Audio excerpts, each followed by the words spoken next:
y a un problème de réseau. Alléluia.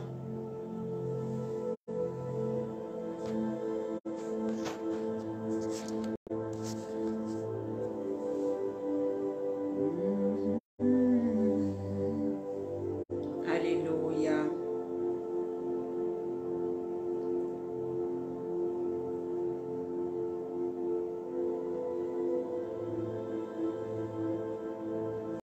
Gloire à Jésus.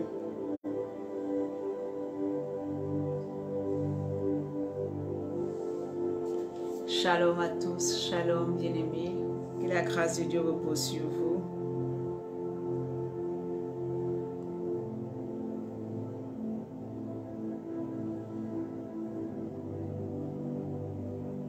J'aimerais t'encourager à partager.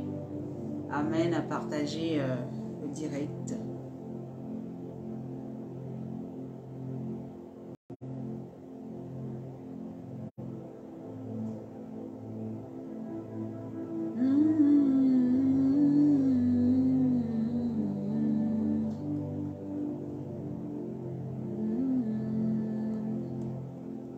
Alléluia, shalom, shalom, shalom.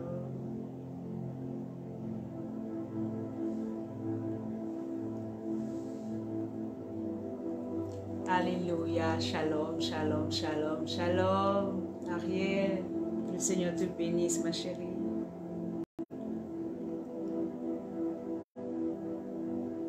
Merci, Saint-Esprit de Dieu. Alléluia. Shalom à tout partager, inviter quelqu'un. Alors que le Seigneur nous bénisse tous. Gloire à Jésus de Nazareth.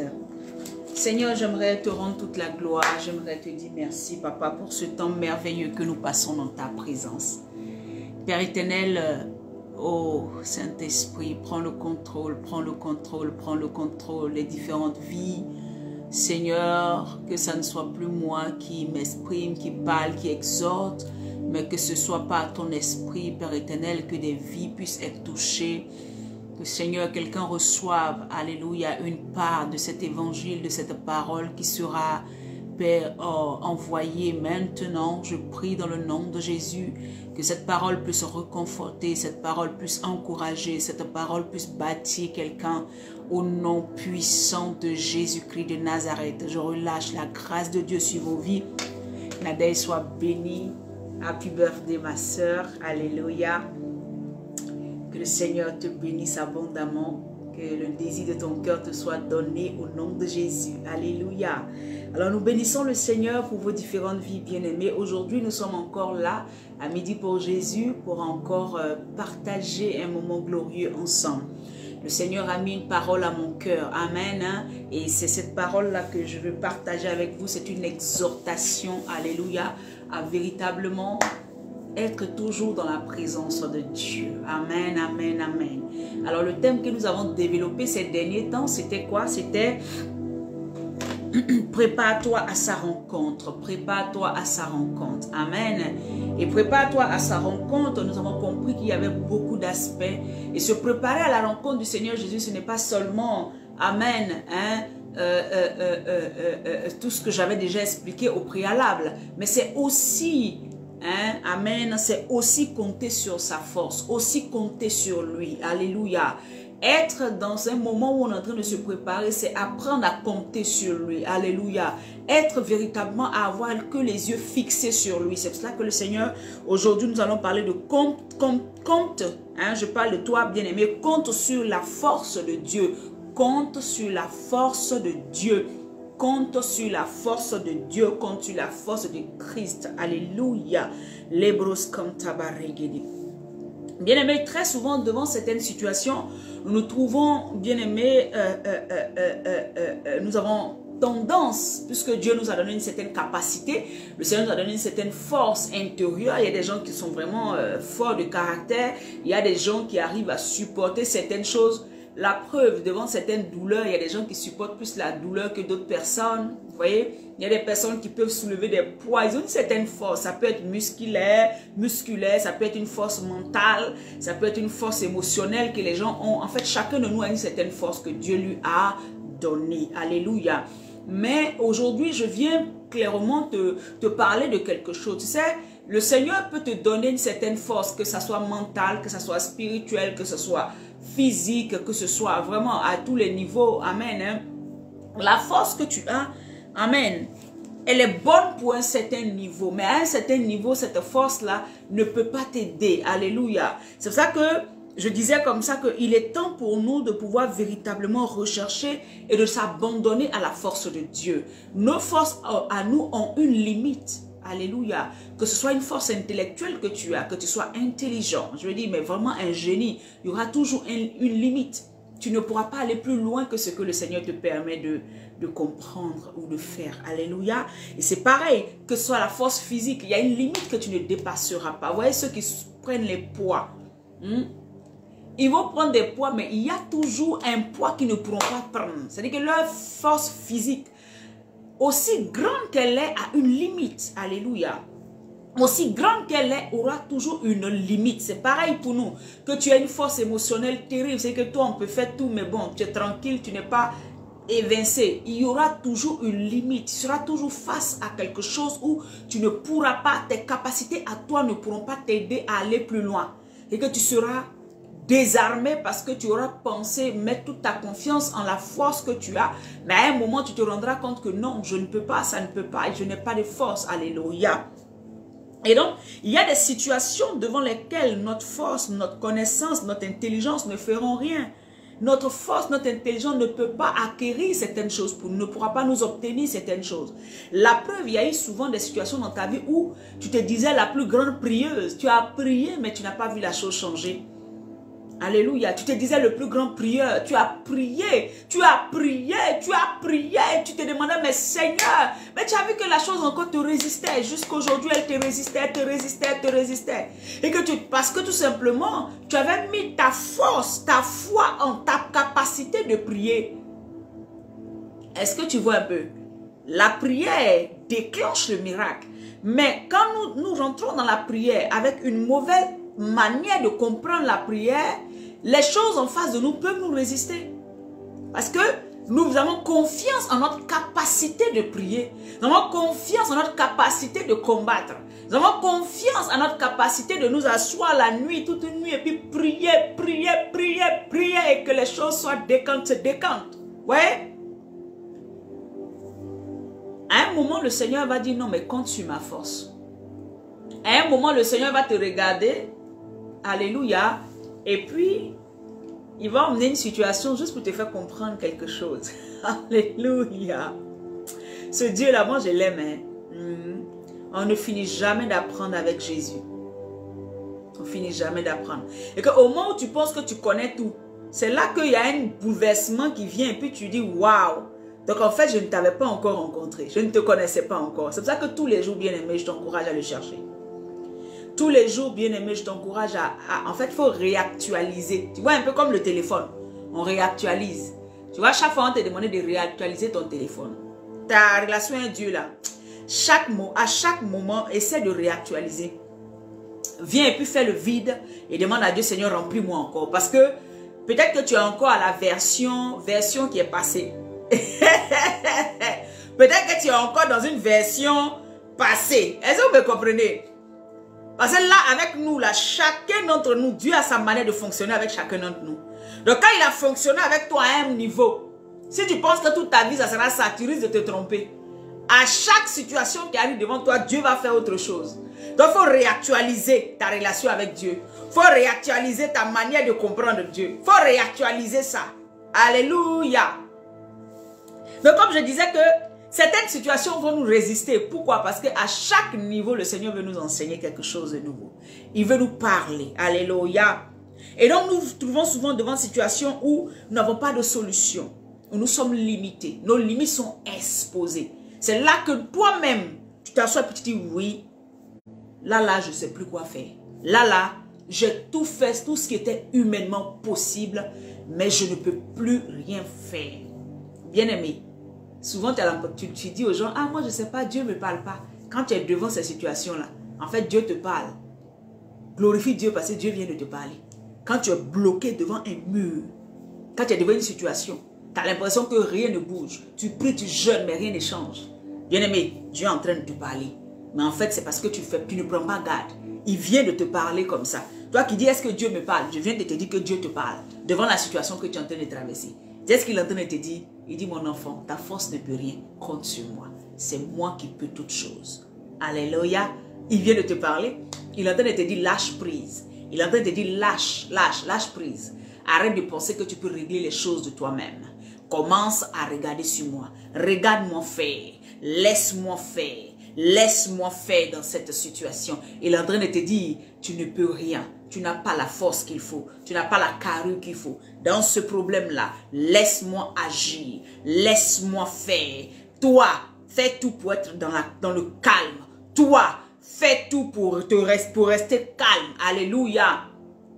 Dieu te parle dans cette situation. Je ne sais pas ce que tu traverses. Mais aujourd'hui, le Seigneur veut que je t'exhorte sur le fait de pouvoir compter sur sa force. Alléluia. Je ne sais pas ce que tu es en train de traverser. Je ne sais pas ce que tu es en train d'endurer.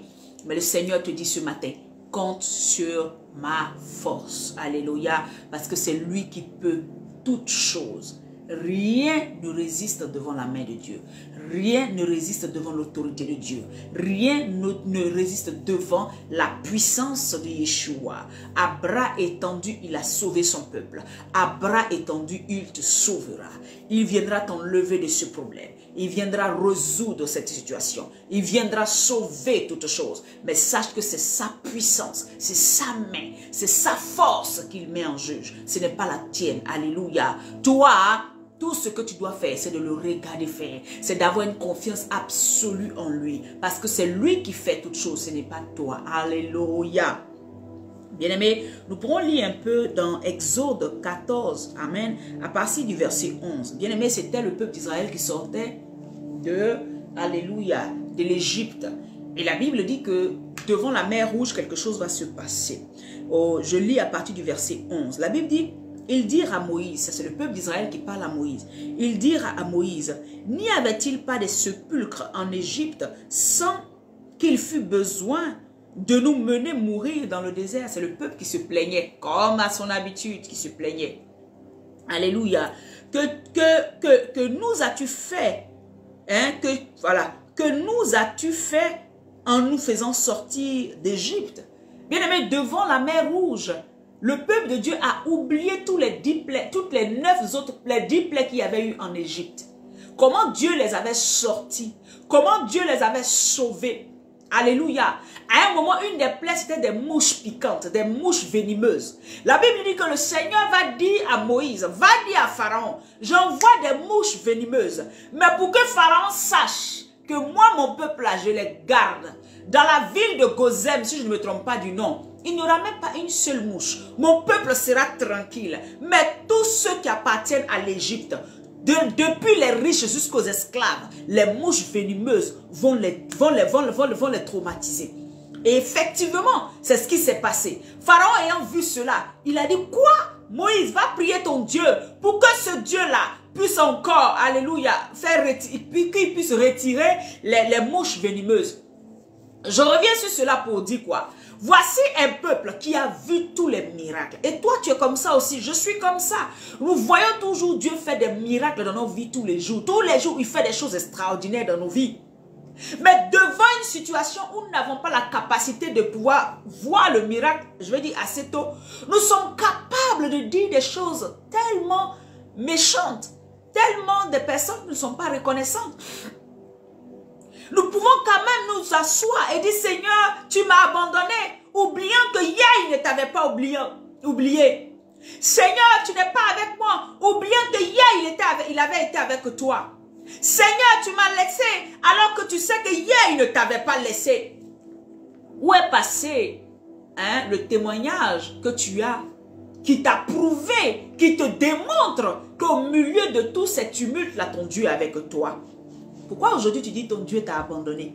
Pourquoi aujourd'hui tu dis que ton Dieu n'est pas avec toi? C'est ce qui s'est passé pour le peuple d'Israël. Alléluia. La Bible dit qu'ils étaient en train de se plaindre devant la difficulté, devant la mer Rouge, devant à cet instant T-là, ils ont commencé à crier, à pleurer. Moïse, pourquoi tu nous as envoyés ici? Moïse, pourquoi tu nous as pas laissés? On était mieux même. C'était mieux pour nous de rester esclaves. Alléluia. C'était mieux pour nous de rester esclaves. Certaines personnes, quand ils viennent à Christ, dès qu'il y a des difficultés, c'était mieux pour moi quand j'étais dans le monde. Certaines personnes, quand ils viennent donner leur vie à Jésus, dès qu'il y a une difficulté, qu'ils prient et qu'ils n'ont pas encore la réponse, c'était mieux quand j'étais dans le monde. Au moins, je pouvais voir un gars, il allait me donner une go, il allait me donner. Au moins, je serais allé faire du faux, on m'aurait donné. Alléluia. C'était ça. Alléluia. L'agitation devant la situation qui est en face de nous. Je vous disais tout à l'heure que Dieu nous parle devant les situations. C'est à nous de tendre l'oreille. Il nous dit, écoutez, alléluia. Il dit, je suis là, soyez calme, je suis présent, comptez sur moi. Alléluia, je suis là, comptez sur moi. Devant une situation que tu vois qui ne bouge pas depuis, le Seigneur est en train de te parler, c'est parce que tu le fais avec tes forces. C'est parce que tu veux que cette situation se règle encore avec tes forces. Tu penses que tu es trop forte dans la prière. Tu penses que tu es trop fort dans le jeûne. Tu crois que c'est trop toi, quand tu parles, tu as une parole d'autorité terrible. C'est pour cela que la situation est encore en train de durer. Vous voyez? C'est ça. Tu comptes sur tes forces. Vous voyez, devant la situation, le peuple d'Israël était limité. Ils n'avaient plus de force. Ils ne savaient plus quoi faire. Jusqu'ils ont commencé même à renier Dieu. Ils ont commencé à dire des choses. Alléluia. Et si Dieu voulait regarder ça, mais bon, comme nous avons un papa qui est tellement amour. Je veux dire que là où tu es aujourd'hui, c'est vrai qu'il y a eu des moments où tu as dit, Seigneur, j'en ai marre. Je sais qu'il y a eu des moments où tu as dit, Seigneur, moi je veux retourner. Il y a eu des moments où tu as dit, Seigneur, oh, hein, pourquoi tu me fais telle chose? Tu t'es même fâché à un moment avec Dieu. Ton Dieu ne t'en veut pas. Ce matin, il dit simplement, compte sur ma force. Ce matin, il te dit simplement, compte sur ma force. Alléluia. Parce que tant que tu comptes sur ta force, tu comptes sur ton intellect, tu comptes sur ce que tu as, tu ne pourras pas aller loin. Avec moi, tu ne pourras pas. Parce que c'est moi qui peux faire tout dans ta vie. Il dit, sans moi, vous ne pouvez rien faire. Alléluia. Sans Jésus, nous ne pouvons rien faire. Et tant que nous n'avons pas réalisé que c'est lui qui est au centre de tout, c'est lui qui est capable de tout, c'est lui qui peut faire toutes choses pour nous. Si nous pensons qu'il y a des choses, c'est à nous de le faire, nous allons rater ce pourquoi effectivement il est mort à la croix pour nous. Donc le peuple d'Israël va commencer à bavarder dans tous les sens. Au verset 12 de Exode 14, il va dire, n'est-ce pas là ce que nous disions en Égypte? Laisse-nous servir les Égyptiens, car nous aimons mieux servir les Égyptiens que de mourir dans le désert. Tu traverses une situation difficile et tu crois même que c'était mieux quand tu étais dans le monde. Mais je veux te dire que derrière ce désert, derrière cette situation difficile que tu traverses, il y a ton Canaan, il y a ta liberté. Il y a ta guérison, il y a ta liberté, il y a ton élévation, il y a ton mariage. Tu vois, derrière cette situation-là, que tu vois aussi difficile, il y a ton élévation, il y a ta liberté. C'est pour cela que si tu comptes sur tes forces, tu vas retourner en Égypte. Heureusement pour ce peuple-là, il y avait Moïse qui savait et qui avait rencontré quelqu'un. Heureusement pour ce peuple-là, il y avait eu un homme de caractère, un homme qui avait connu, qui avait rencontré Dieu.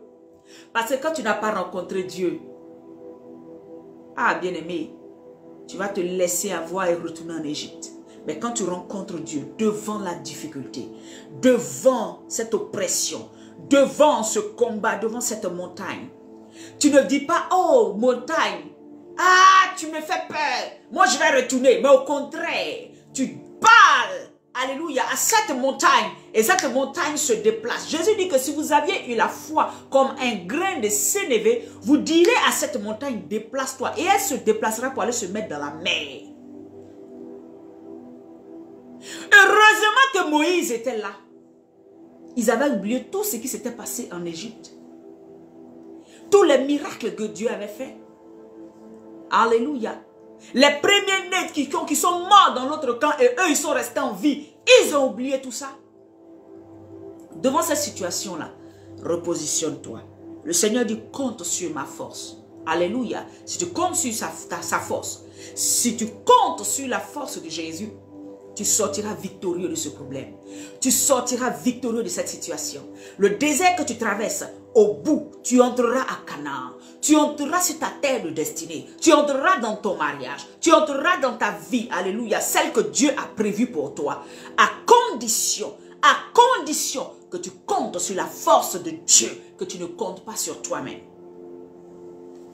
La Bible dit que Moïse va leur dire en Exode 14, verset 13. Moïse répondit au peuple, ne craignez rien. Première chose, ne crains pas. Il peut avoir la maladie, il peut avoir une situation difficile, mais ne crains pas. Bannis la peur.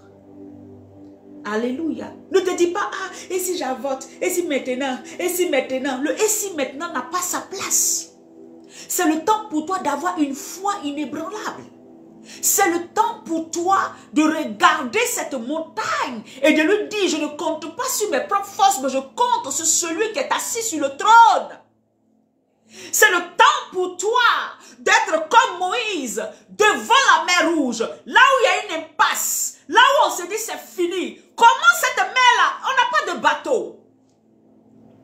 Il n'y a même pas de forêt pour dire à quel moment on va couper les bois de la forêt, commencer à les assembler, commencer à les raboter, jusqu'à créer des bateaux, chercher des voiles, et puis monter dans les bateaux, et puis commencer à traverser la mer. Seigneur, nous sommes devenus incapables là devant la mer, ils étaient incapables. Il n'y avait plus l'intelligence. Est-ce qu'ils sont devenus un peu bêtes même? Alléluia. Il n'y avait plus d'intelligence qui était là. L'intelligence, là, n'avait pas sa place. Leur connaissance n'avait pas sa place. Il y a des situations devant lesquelles Dieu va te mettre. Simplement pour que tu comprennes que ce n'est pas toi qui fais les choses, c'est lui. Il y a des situations que tu vas traverser. Quand tu vas réaliser que c'est lui, c'est là que tu rentreras à Canaan.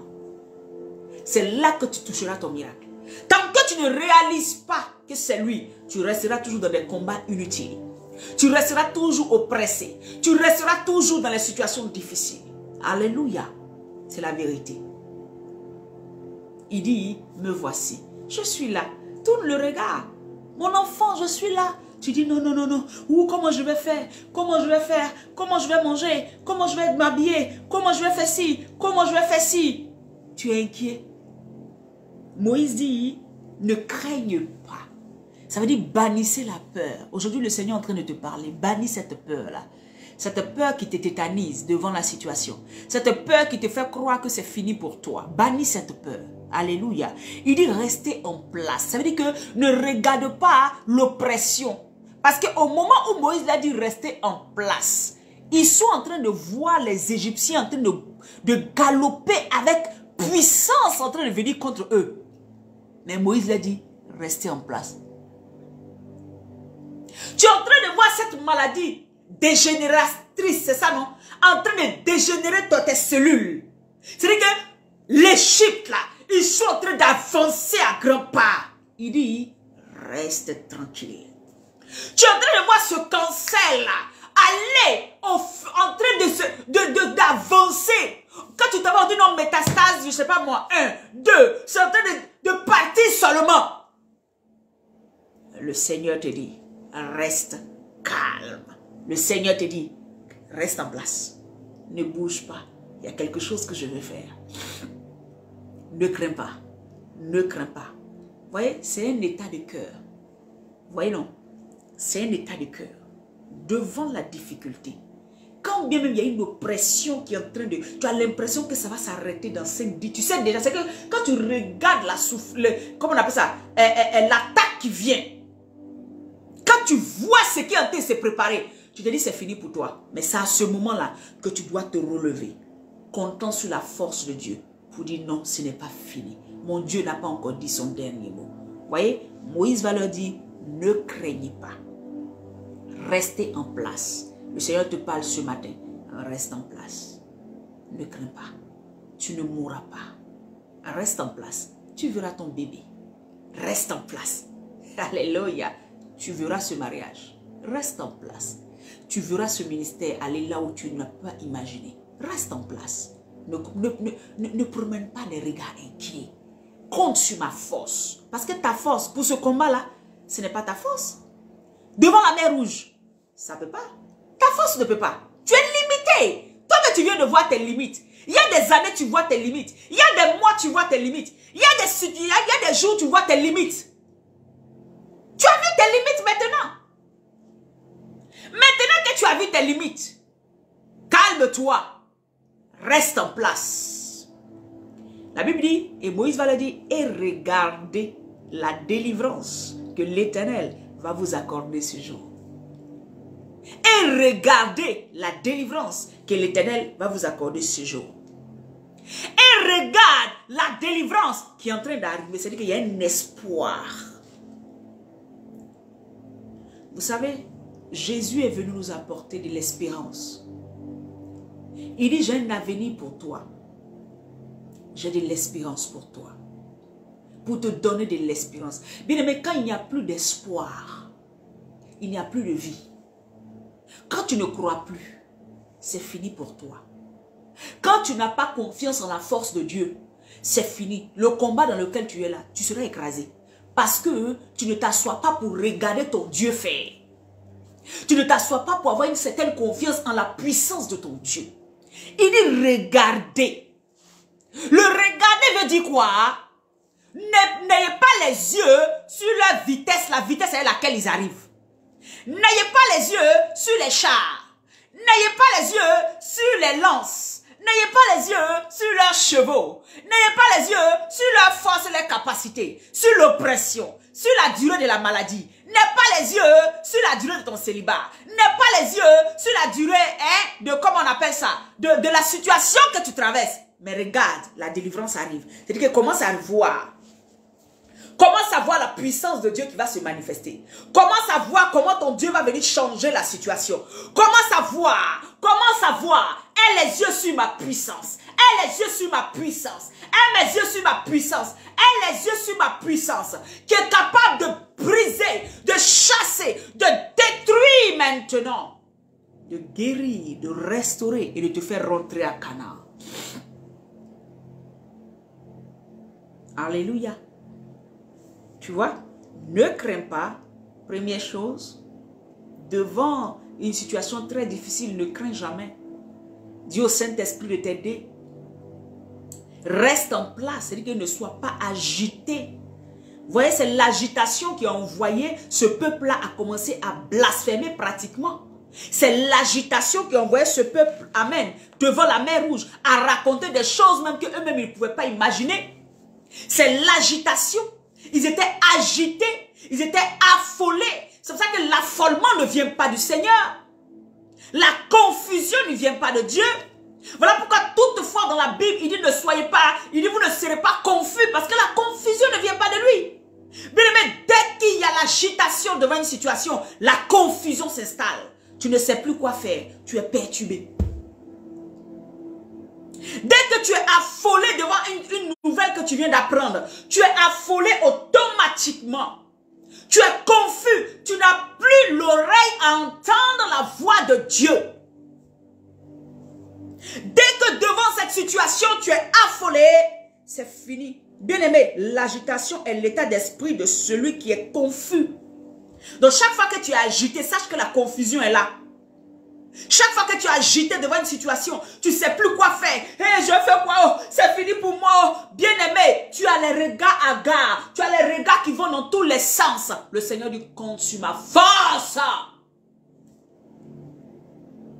Il te parle ce matin. Compte sur ma force. Regarde la délivrance arriver. Regarde comment je vais détruire tout ce que tu vois qui a une certaine force devant toi. Regarde comment je vais ébranler les murs de Jéricho. Tous ces murs qui se sont levés devant de toi. Sois calme. Devant les murs de Jéricho, bien aimé, la Bible dit qu'ils ont fait 7 fois, pendant 7 jours durant, ils ont fait le tour de Jéricho. Dans quoi? Le silence. Devant une situation très difficile, silence. Devant une situation que tu sais que ça t'a prouvé toi-même tes propres limites, silence. Alléluia. Devant le mur de Jéricho, qui était imprenable. Cette ville était imprenable. Dieu va dire à son serviteur, faites le tour et ne faites aucun bruit. Faites seulement le tour. Et le 7e jour, faites 7 fois le tour. Sans parler, ne dites rien, je me charge du combat. Et le dernier jour, la dernière fois que vous allez tourner autour de Jéricho, vous allez crier avec des cris de victoire. Des cris de victoire. Devant une situation où tu n'as plus, tu ne sais plus où mettre la tête, c'est la victoire qu'il faut crier. C'est la face de l'Éternel sur laquelle tu dois t'appuyer, parce que ce n'est pas ta victoire, mais tu dois crier victoire et voir l'Éternel en train de gagner cette victoire pour toi, ce combat pour toi.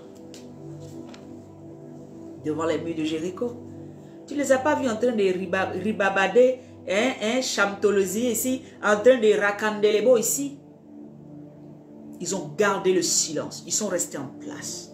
Garder le silence, ça veut dire ne cours pas à tout vent. Reste en place, ça veut dire ne te mets pas en train de te perturber. Regarde la situation là. Et puis au lieu de te focaliser sur elle, commence à te focaliser sur la fin de cette situation. Commence à voir la force de Dieu qui va être manifestée et détruite maintenant. Et arrêtez maintenant ce mal qui est en train de te dévorer. Cette maladie qui est en train de progresser en toi. Crie Alléluia. Crie victoire. Ton Dieu a gagné. Ton Dieu a vaincu. Alléluia. Bien-aimé, quand nous sommes agités, il n'y a plus d'espoir. C'est parce qu'il n'y a pas d'espoir que tu es agité. Parce que si l'espoir est là, il n'y a pas d'agitation. Quand tu sais en qui tu as mis ta confiance, il n'y a pas d'agitation. C'est pour ça que je dis, heureusement pour ce peuple-là, Moïse avait su en qui il avait mis sa confiance. Heureusement que Moïse avait rencontré le Dieu Tout-Puissant. Il savait de quoi il était capable. C'est pour cela que le vendredi, je vous disais de chercher Dieu véritablement. Il faut que chacun de vous cherche. Si vous ne le cherchez pas, que vous ne le connaissez pas, devant les situations, vous serez ébranlés. Hein? Et vous ne verrez pas la victoire. Vous ne verrez pas la force de Dieu agir. Si vous ne le rencontrez pas véritablement pour le connaître, il y aura des situations qui vont vous faire retourner en Égypte. Il y aura des situations qui vont vous faire retourner, alléluia, loin de sa face. Parce que vous n'avez pas cherché à le connaître.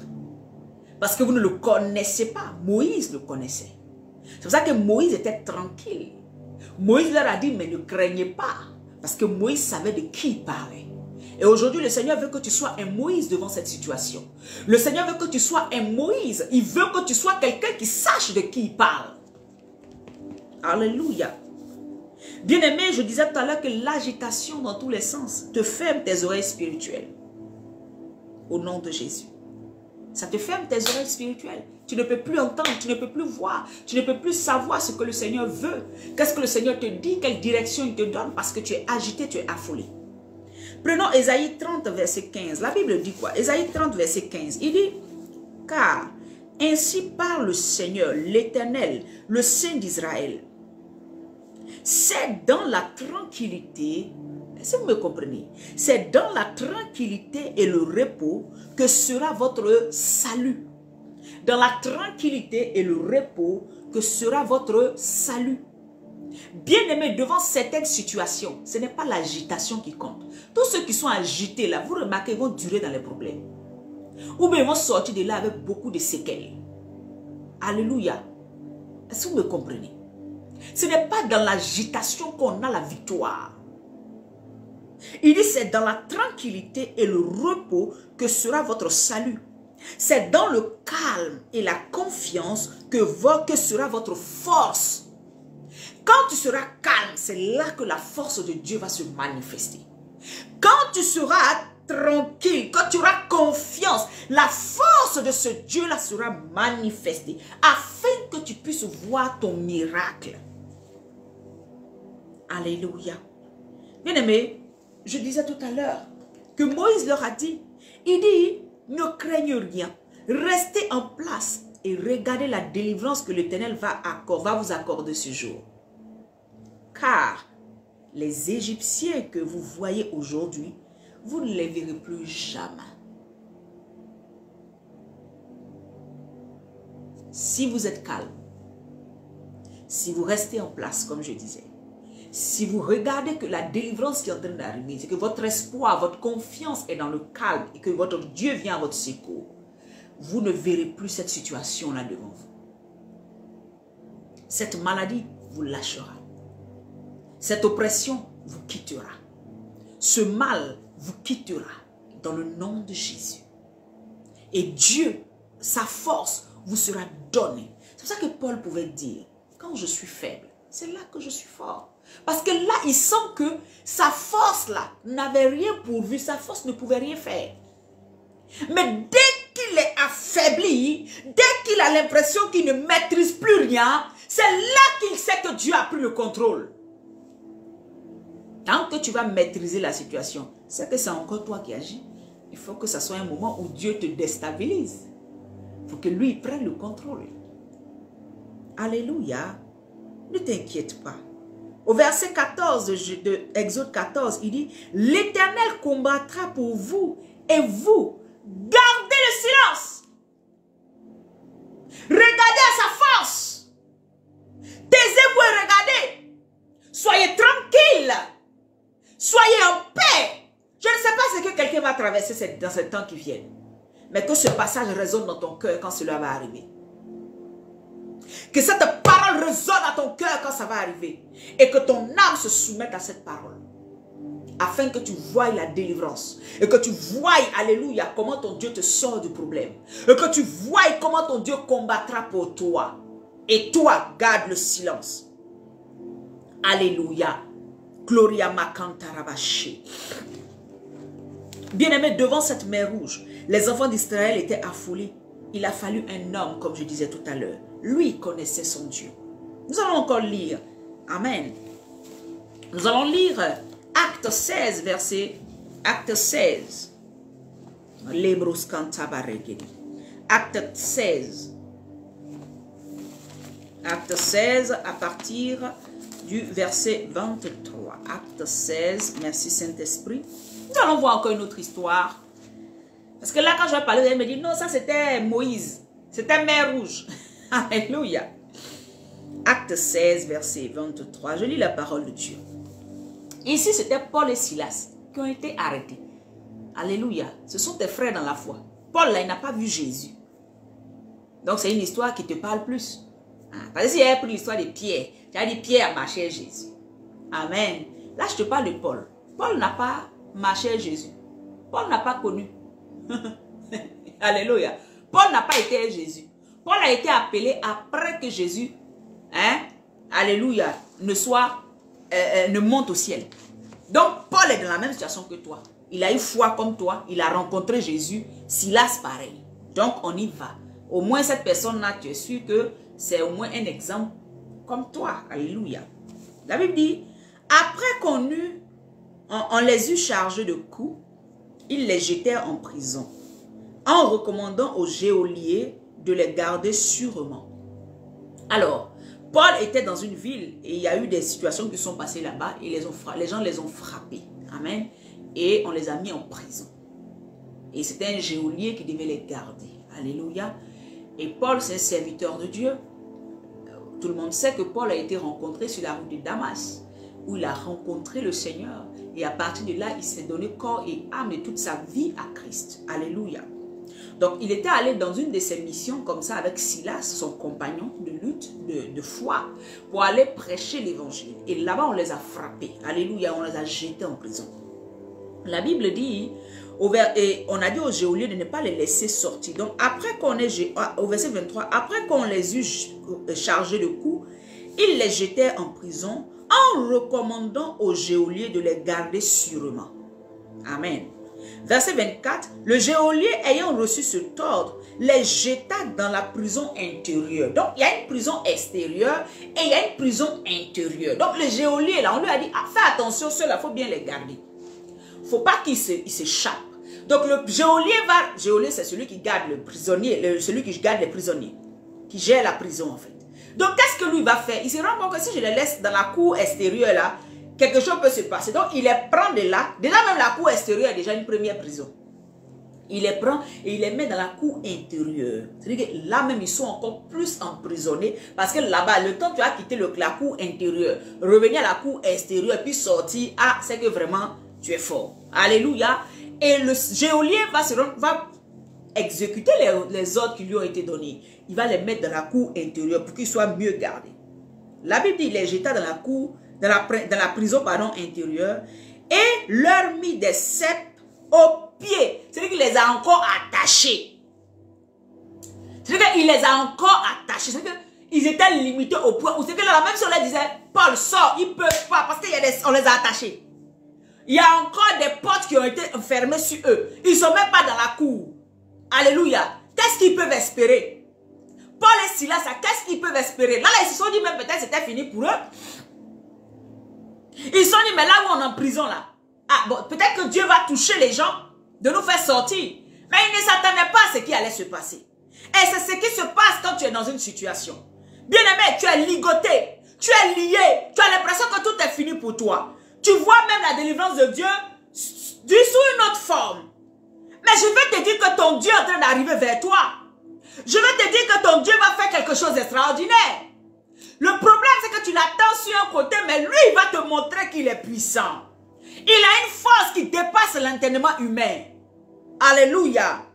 Il dit au verset 25, vers le milieu de la nuit, Paul et Silas priaient et chantaient les louanges de Dieu. Et les prisonniers les entendaient. Donc, au milieu de la situation, étant même encore jetés dans la cour intérieure, pardon, dans la prison intérieure, on les a encore attachés, encore de plus. Ils ne sont pas découragés. Ils vont prier. Parce que ce n'est pas la situation qu'ils vivent qui fait d'eux des chrétiens ou pas. Ce n'est pas parce qu'on m'a mis en prison que je ne suis plus enfant de Dieu. Ce n'est pas parce qu'on m'a attaché des ceps aux pieds que ma vie est foutue, que je suis foutu, que Dieu m'a maudit. Ce n'est pas parce que je suis malade que Dieu m'a maudit. Ce n'est pas parce que je n'ai pas l'argent que Dieu m'a maudit. Ce n'est pas parce que je n'ai pas telle chose que Dieu m'a maudit. Alléluia. Dans cette situation, Paul et Silas vont continuer à adorer Dieu. La Bible dit qu'au milieu de la nuit, ils vont faire quoi? Ils vont commencer à prier Dieu. Et la Bible dit que les gens autour les entendaient, les autres prisonniers les entendaient, en train de faire quoi? Prier et faire quoi? Chanter les louanges à Dieu. Ils ne se plaignaient pas. Ils priaient Dieu. Ils adoraient Dieu. Ils envoyaient des louanges à Dieu, malgré qu'il y avait des ceps à leurs pieds. Toi, quand tu es malade, tu commences à blasphémer, tu commences à pleurer, tu commences à te lamenter. Alléluia.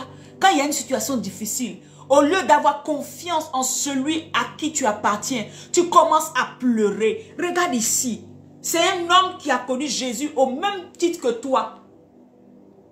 Lui et Silas là, au lieu de se mettre à pleurer comme les enfants d'Israël qui n'avaient pas rencontré Dieu, Silas a rencontré Dieu.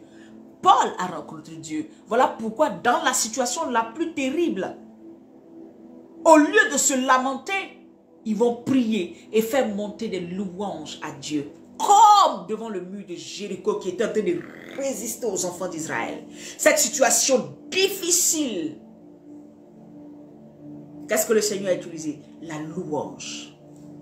La victoire, des cris de victoire.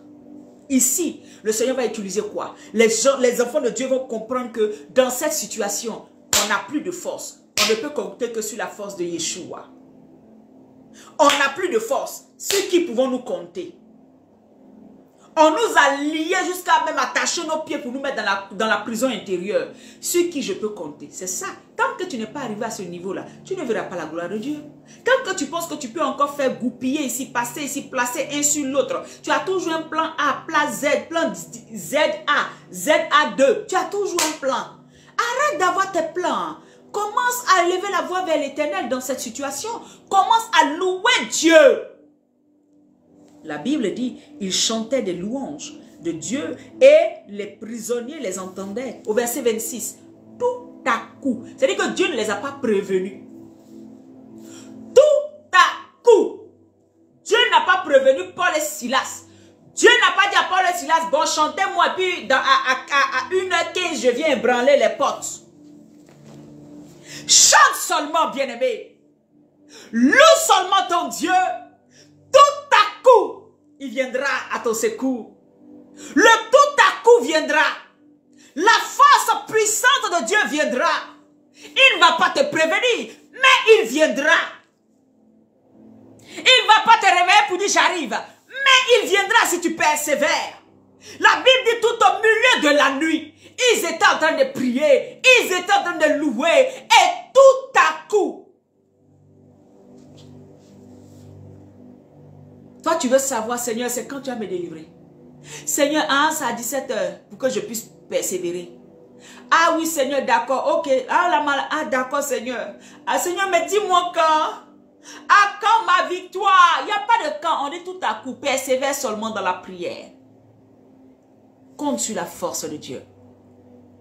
Persévère. Le tout à coup arrive. Est-ce que je peux parler prophétiquement? Je dis le tout à coup arrive dans ta vie.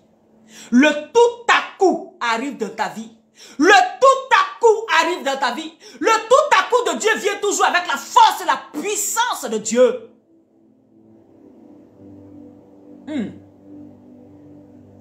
Tout à coup. Brusquement. Où ils ne s'attendaient pas. Eux, ils étaient en train de simplement adorer les dieux. Ils avaient simplement élevé leur cœur vers l'Éternel. Ils étaient simplement en train de le louer pour ce qu'ils sont en train de traverser. Ils étaient en train de simplement dire, Seigneur, à toi la gloire. S'il faut que nous mourions pour que ton nom soit glorifié, alléluia. Ils étaient en train de juste reconnaître l'identité de Dieu. En train de dire, Seigneur, tu es tout pour nous. Le tout à coup est venu. Le tout à coup est venu. Quand ils ont adoré l'Éternel, quand ils ont dit Jésus, notre vie n'a pas de sens. Même si on nous mettait même dans une prison intérieure, 4e degré, 5e sous-sol, 10e sous-sol. Ceux qui travaillent dans les immeubles, là, souvent il y a 10e sous-sol, 4e sous-sol. Même si on nous mettait plus bas que terre, tu es Dieu, tu restes Dieu. Tu es Dieu, tu restes Dieu.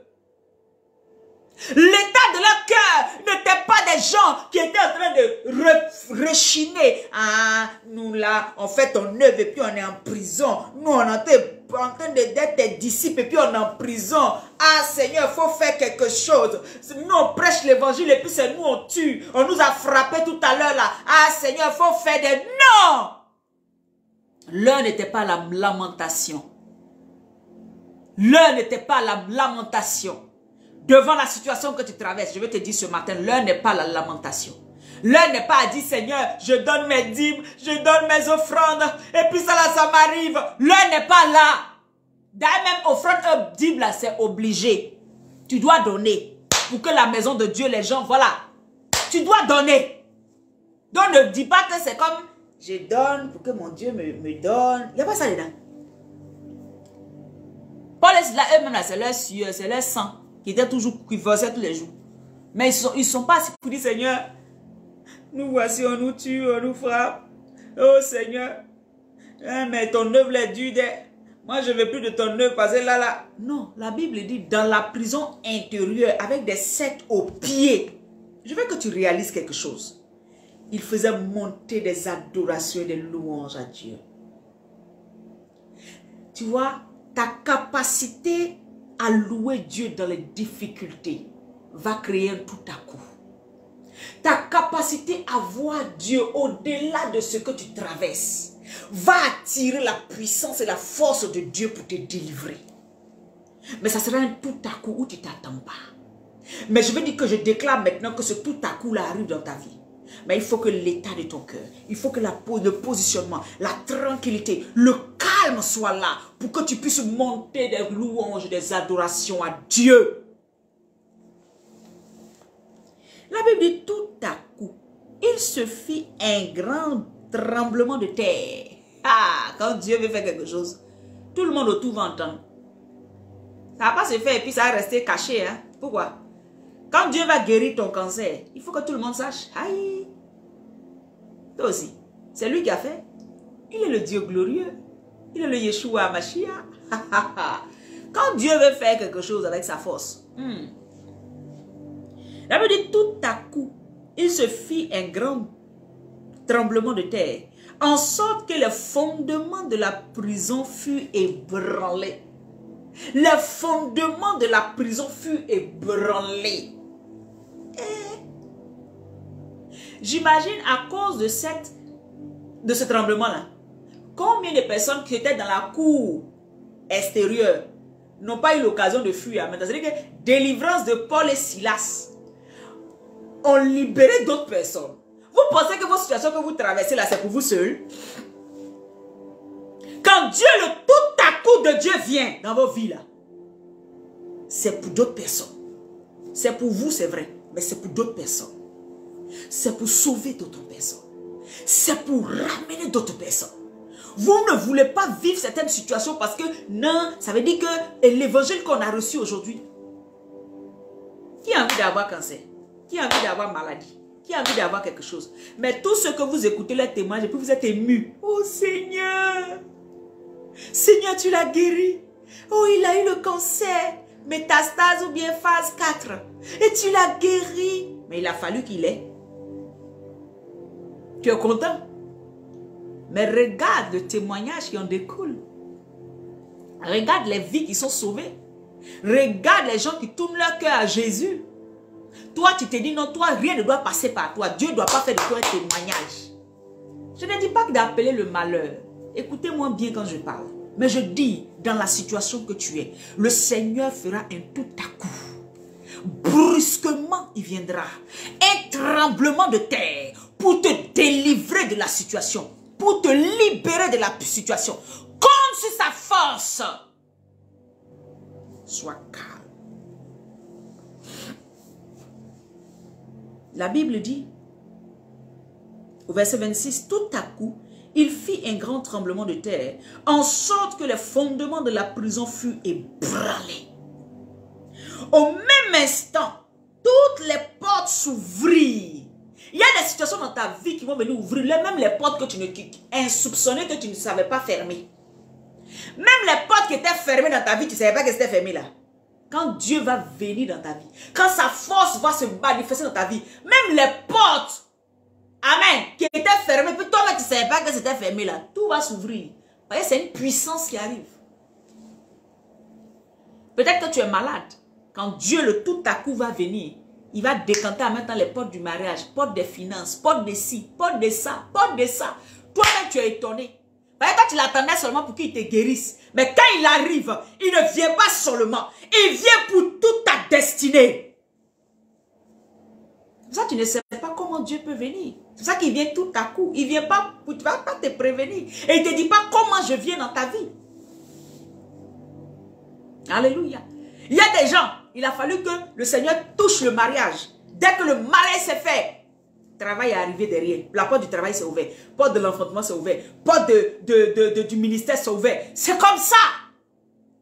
On dit plusieurs portes furent ouvertes, ébranlées. Les portes se sont ouvertes. Elles se sont rompues. Quand la puissance de Dieu vient, elle roule les portes qui étaient fermées.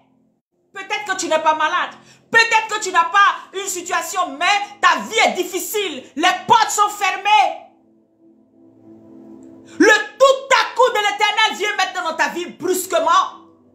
Toi, adore. Toi, glorifie. Les gens vont entendre parler du miracle qui s'est passé dans ta vie.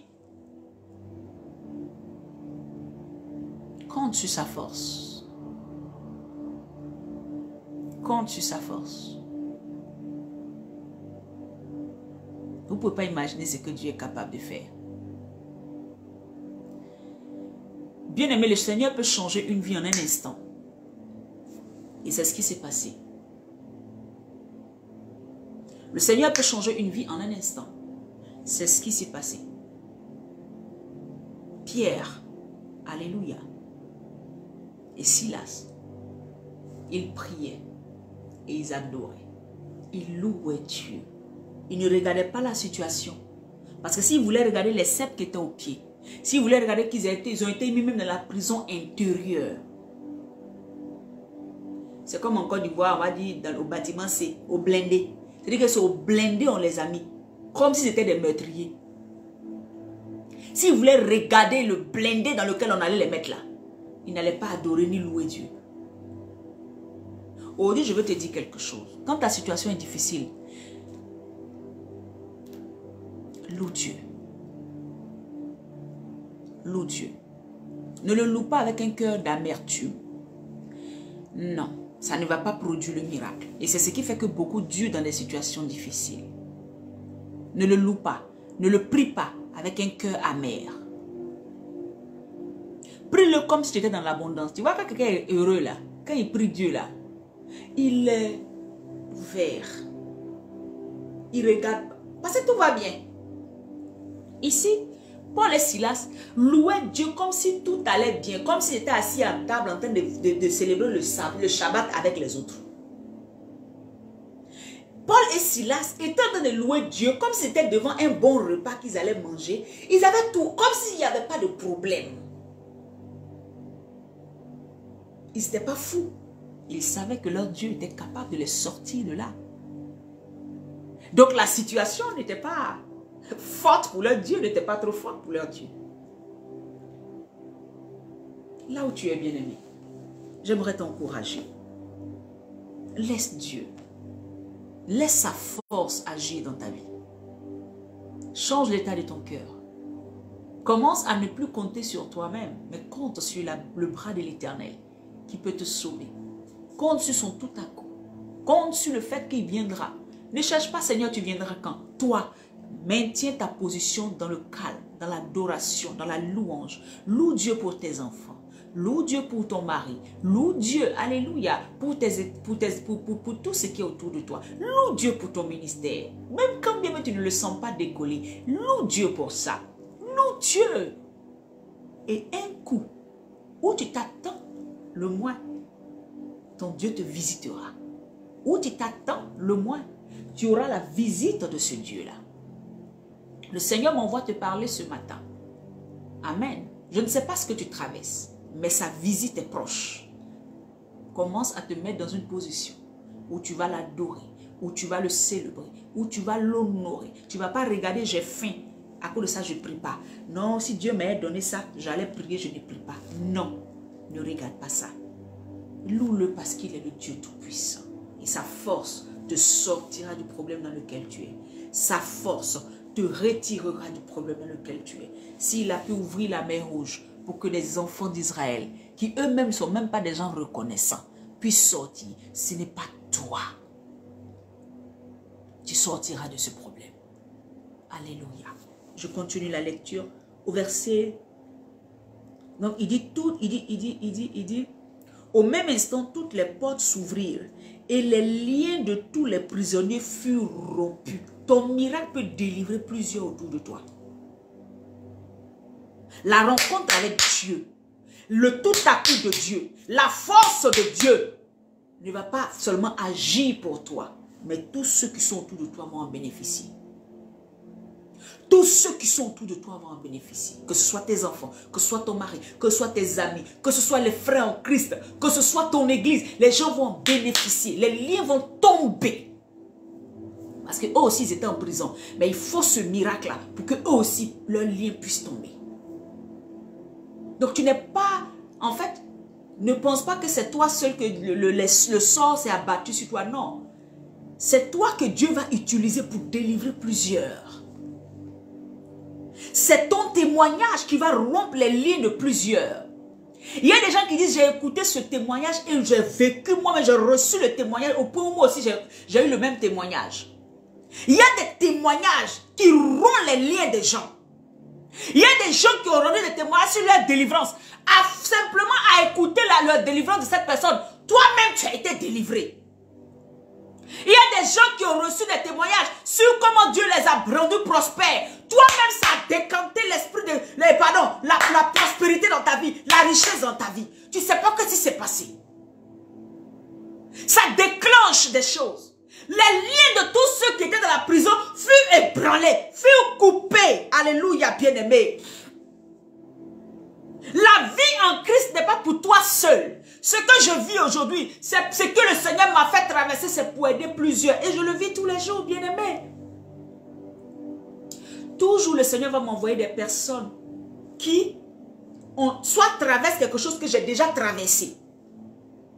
Et quand je les coach, quand je passe du temps à parler avec eux, bien aimé, leur vie va de gloire en gloire. Ils expérimentent des témoignages. Ils expérimentent des choses dans leur vie. Alléluia. Le Seigneur ne fait pas ces choses en nous, pour nous seuls. Silas et Paul étaient en prison, c'est vrai, c'est eux qui louaient, mais ça a eu de l'impact sur tous ceux qui étaient autour.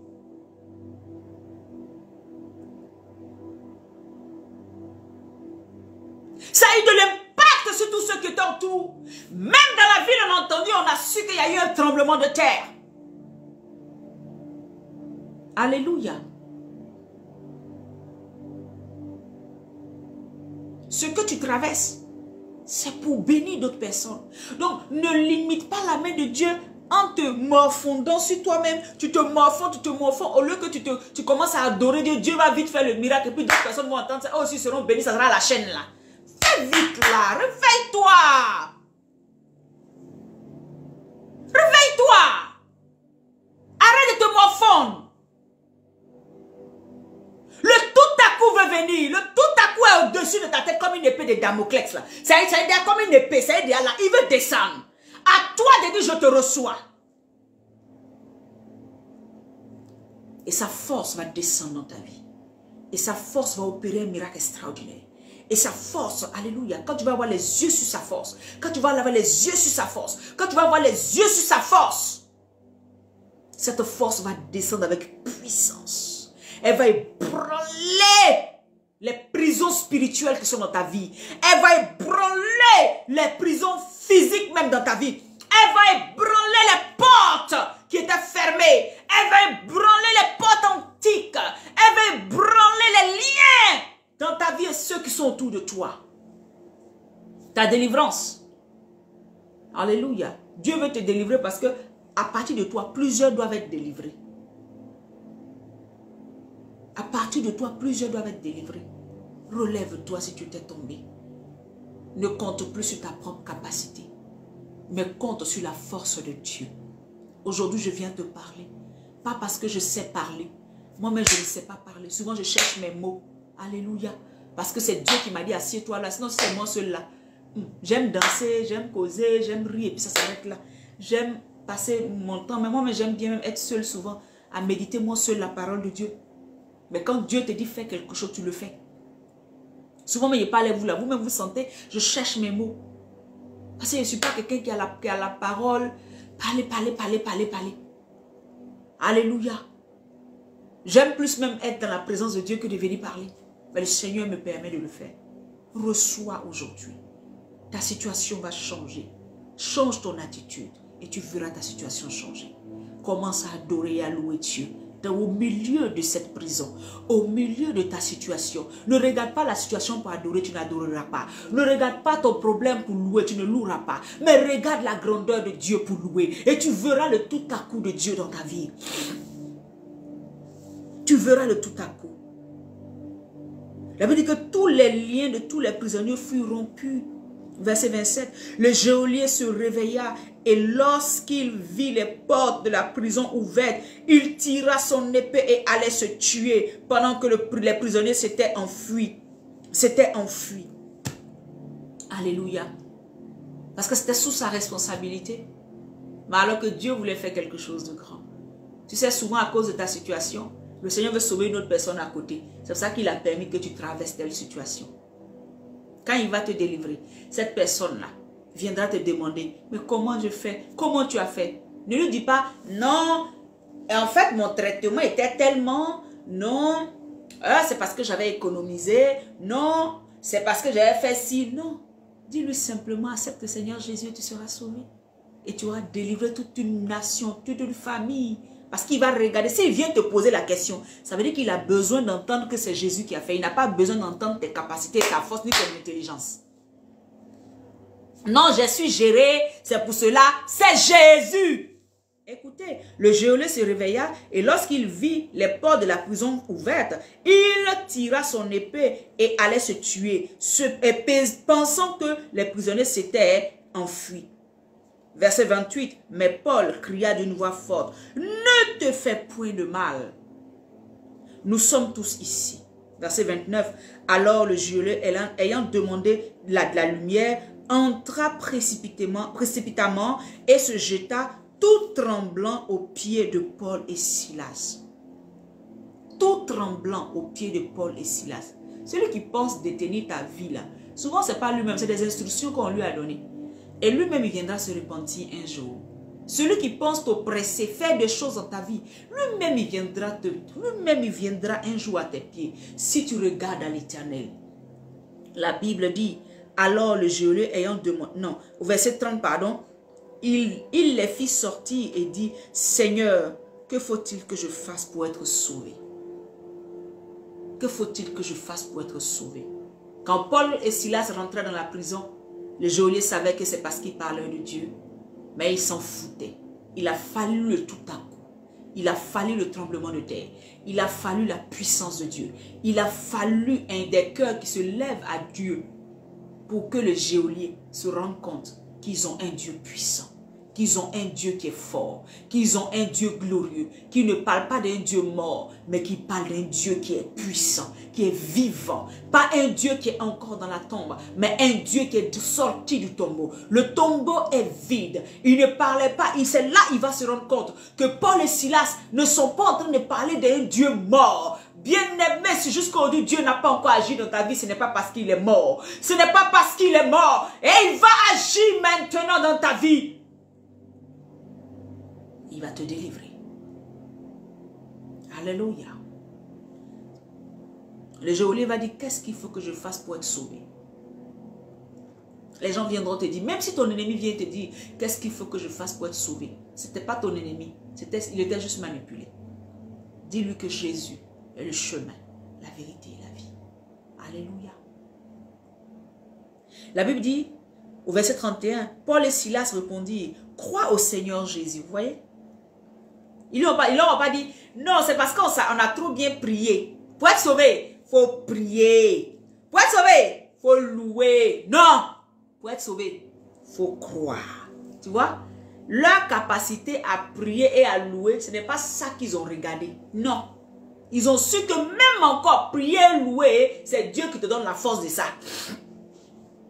Ils ont compris que leur louange là, ce n'est pas parce qu'ils sont forts qu'ils savent louer. Et que quand un loue là, Dieu répond. C'était pas comme ça. Est-ce que vous me comprenez? Est-ce que vous me comprenez? Le geôlier vient de dire, mais qu'est-ce qu'il doit faire pour être sauvé? Ils n'ont pas dit, il faut prier beaucoup, hein. Ils n'ont pas dit ça. Il faut jeûner beaucoup, hein. Ils n'ont pas dit ça. Il dit, crois au Seigneur Jésus et tu seras sauvé. Toi et toute ta famille. Le jeûne, la prière, toutes ces choses-là, nous devons avoir cela. Et ça fait partie de la vie chrétienne. Ça fait partie de la marche du disciple. Mais nous ne devons pas mettre notre force pour dire c'est parce que nous savons trop faire que Dieu fait avec nous. Non, c'est par son bon vouloir qu'il fait. Est-ce que vous me comprenez ce que je voulais faire ressortir aujourd'hui? Comptez sur la force de Dieu. Ne comptez pas sur votre propre force. C'est ça qui nous limite. C'est ça qui fait que souvent nous sommes devant certaines limitations. Au verset 32, et il lui annonçait la parole du Seigneur, ainsi qu'à tous ceux qui étaient dans sa maison. Au verset 33, il les prit avec lui, et cette nuit même, à cette heure même de la nuit, il lava leurs plaies, et aussitôt il fut baptisé, lui et tous les siens. Regardez, pour gagner le geôlier, Seigneur, est-ce que tu es obligé de passer par là? Mais si c'est pour ta gloire, gloire à Jésus, ce monsieur et toute sa famille furent sauvés. Parce que si Paul et Silas ne sont pas restés en train de se lamenter sur leur sort, mais ils ont rendu gloire à Dieu. Que le Seigneur te bénisse là où tu es. Je vais prier pour la situation qui te dépasse. Alléluia. Seigneur, je prie dans le nom de Jésus que toute situation qui dépasse mon frère, je prie que ton tout à coup, que ta puissance, que ton règne, Père éternel, soit maintenant. Descende maintenant dans sa vie, là où il y avait la maladie, là où il y avait l'oppression, là où il y avait, Seigneur, l'incompréhension, là où il y avait, Seigneur mon Dieu, une situation difficile, là où, Seigneur mon Dieu, il y avait des blocages, Seigneur mon Dieu, là où il y avait les œuvres de la sorcellerie, de l'oppression dans la vie d'un frère, dans la vie d'une sœur. Je prie maintenant que ton tout à coup, Père, arrive, qu'il soit libéré, que les portes de la prison soient ébranlées, que les liens soient coupés, que Père, les portes soient ouvertes dans le nom de Jésus, à cause de ton nom, à cause de ta puissance, à cause de ton règne, à cause de ce que Père, tu fais dans la vie de chacun. Seigneur, ébranle les murs, ébranle les forteresses, ébranle, Père éternel, mon Dieu, tout ce qui avait encore résisté devant mon frère et devant ma soeur.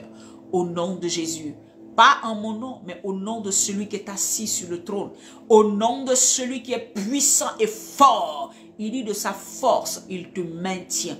C'est de son bras étendu qui te sauve. Sa main capable de te retirer là où tu ne pouvais pas imaginer. Pour encore te guérir, te restaurer, te libérer. Au nom puissant de Jésus-Christ de Nazareth. Bien-aimé, que la grâce de Dieu repose sur ta vie. Je prie que Jésus soit ton compagnon de tous les jours. Adore Dieu devant cette situation. Loue ton Dieu. Alléluia.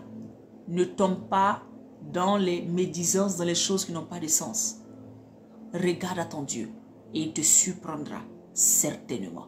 Et tu auras tes yeux que pour pleurer de joie. Tu auras que tes lèvres pour louer ton Dieu. Tu vas t'asseoir, tu vas dire, oui Seigneur, tu m'as aimé. Alléluia. Que Dieu te bénisse. Bien-aimé, que le Seigneur étende la main sur toi. Shalom. Alors nous nous retrouverons demain par la grâce de Dieu à midi pour encore partager un moment avec le Seigneur. Shalom à tous. Bonne semaine. Que Dieu bénisse votre semaine. Que Dieu étende la main sur votre semaine. Que la main de Dieu soit pour vous. Que le tout à coup de Dieu, alléluia, se manifeste pour vous. Que vous puissiez voir une délivrance, une restauration, une guérison, alléluia, se manifester dans vos vies. Emmenez-nous un témoignage, écrivez-nous pour nous dire que Dieu a fait quelque chose d'extraordinaire au nom puissant de Jésus. Alléluia. Bye bye.